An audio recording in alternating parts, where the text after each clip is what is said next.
Ang programang ito ay rated SPG. Striktong patnubay at gabay ng magulang ang kailangan. Maaaring may masiselang tema, lengguwahe, karahasan, sexual, horror o droga na hindi angkop sa mga bata. Hindi nagtulong sa inyo dahil nawawala po yung nanay ko. Narito ng ating mga karagdagan na aabangan ngayong hapon sa Abot Kamay na Pangarap. Gagawin na nga lahat-lahat ni Annalyn upang matagpuan ang kanyang ina na si Lynette na kinidnap di umano ni Carlos Benitez. At dito naman nagtulong-tulong ang mga ito upang manawagan na kung sino man ang nakakita dito kay Carlos na kasama itong si Lynette ay agad na ipagbigay alam sa kanila. At dito magbibigay ng reward itong si Giselle kung sino man ang makapagturo kung nasaan nagtatago itong si Carlos dahil namimiligro daw di umano ang buhay dito ni Lynette. At ito naman ang hindi nagugustuhan ni Harry dahil tila pinapalabas di umano ni Annalyn na masamang tao ang kanyang ama na si Carlos, subalit yun nga ang totoo. At dahil hindi nga tuluyang nakatakas itong si Lynette ay tila mas hinihigpitan pa ni Carlos Benitez ang kanyang pagbabantay dito kay Lynette at hindi niya namalayan sa hindi nga pagkain ni Lynette nang nawalan siya ng lakas at malay, kaya agad nag-aalala itong si Lynette dito naman sa kanyang anak. Sa kabilang banda, habang nasa loob ng kwarto si Lynette ay dito naman napanood ni Carlos sa isang balita. Nananawagan nga itong si Annalyn Santos at pinapalabas na kinidnap nga itong si Lynette. At dito naman na nagalit ng husto itong si Carlos dahil ngayon ay pinaghahanap na nga siya ng mga pulis. At sinimulan na rin ang pagsampa ng kaso ni Joyce laban dito kay Carlos dahil sa ginawa nito sa kanyang kaibigan.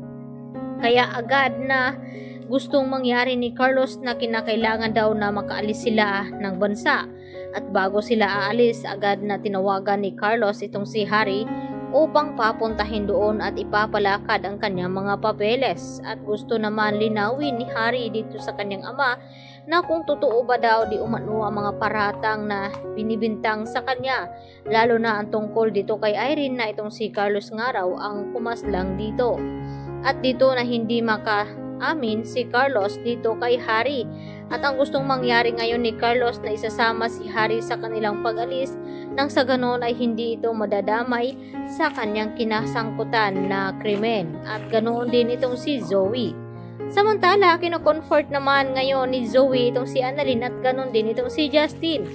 At dahil tila walang naramdaman si Justin dito kay Zoe na concern ito kay Annalyn.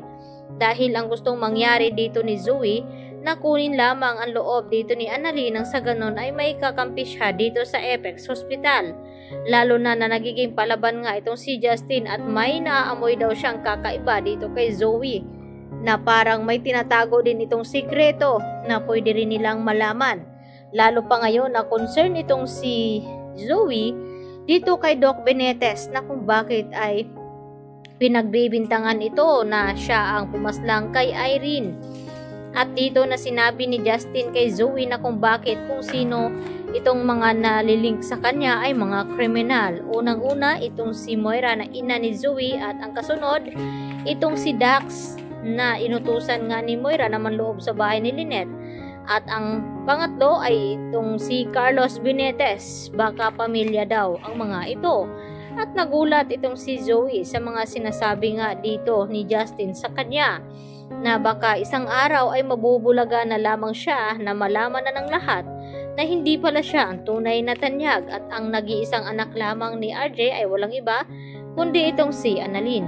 Kaya labis na nga ang pag-aalala ni RJ at nangangako sa kanyang ate Giselle na kapag makabalik itong si Lynette ay hinding-hindi ng araw niya ito pagkakawalan pa. At itutuloy na nga niya atong divorce na inihain niya para dito kay Moira upang makahiwalay na siya nito. Yan ang ating paakaabangan mamaya sa Abot Kamay na Pangarap.